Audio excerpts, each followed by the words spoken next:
Righto, Graham. The carburetors have gone back on the bike. They're all set up.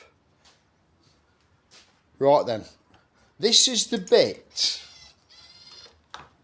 There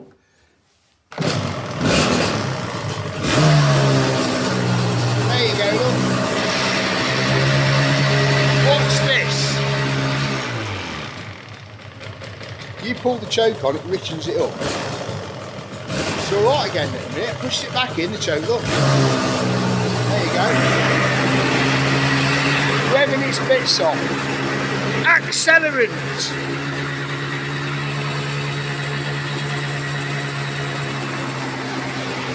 It's got a massive air leak somewhere.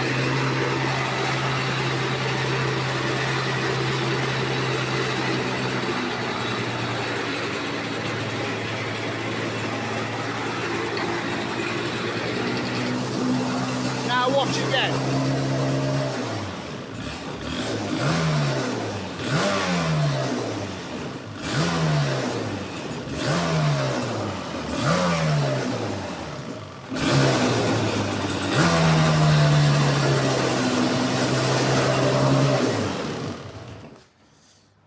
It's not from anywhere around the intakes. It's not sucking any more air. It's got air filter in it. The air filter's good.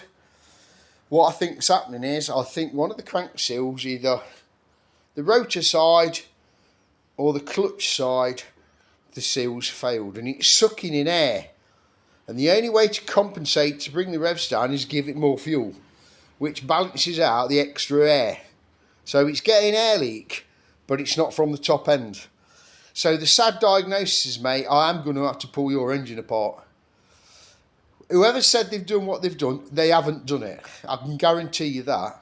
There's no wrong with them carbs and what's in them. You can see when it's right and the mixture's brilliant. It's not the jetting, it's sucking air, and that can only be from the crankshaft. There's nowhere else. I've sprayed it round with a carb cleaner. It doesn't make the revs drop until you pull the choke on, because that's its internal thing. So yeah, the crank wheel flower could be well at fault with this bike. But the motor's going to have to come out, unfortunately, Graham. I'm going to have to pull it. It's there, but it's not there. It'll just go bang. You can't run it like that. Dilly dilly.